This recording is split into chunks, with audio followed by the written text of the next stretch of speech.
Let's go to Thomas from the Bronx. Thomas, welcome to the program. Hey, David, how are you? I'm doing well. All right, great. Let me just mute my background work training I'm supposed to be listening I to. love So, it. so quick question for you, and it's probably going to start as a question and really more turn into a request for you to interview some subject matter experts in this area. Okay. So, person considers myself on the left.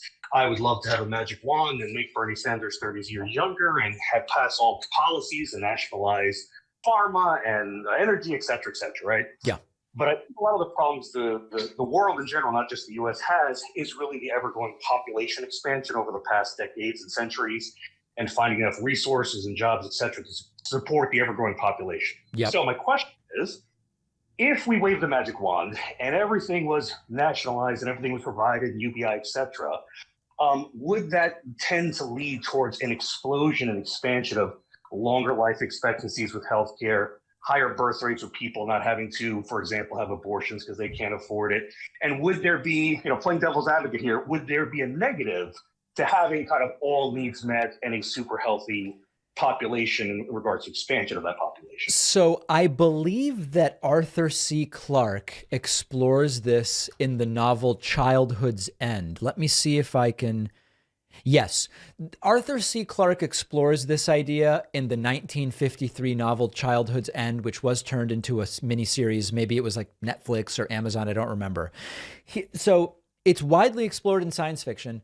The belief generally seems to be that if those needs were met, the birth rate would naturally decline, actually. People would wait longer and choose to have fewer kids, and that over time it would actually take care of itself. Now, here's the other issue related to this, Thomas, which is birth rates are already going down, down, down to the point where it's believed that Earth's population is actually going to start declining after peaking. I forget the exact dates, but it's going to keep increasing. China's worried about that now. China's expected to see a population decline from, I think, 1.4 to 1.3 by 2050.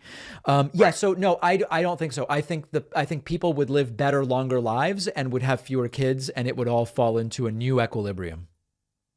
Okay, that would be great. And you said Arthur C. Clarke, and you said that was science fiction, Arthur C. Clarke? Childhood's End, Arthur C. Clarke. Excellent novel. I recommend it to you, Thomas. Excellent. Yeah, I'd love to see if you could interviews with, nonfiction, Right. experts that kind of talk about this and see what they think. Because certainly I agree about the birth rate thing, but of course with advancing technology and energy consumption and, Yep. the population as a whole is not going to turn vegan overnight, so the factory farming would still be an issue. So Right. Anyway, thanks for your thoughts. Just All thinking how right, that would affect Thomas everything. from the Bronx raising a very important issue to cap off calls for today. I will take more calls again if I have anything to say about it, and I hope to hear from you next time. We'll take a quick break and be back right after this.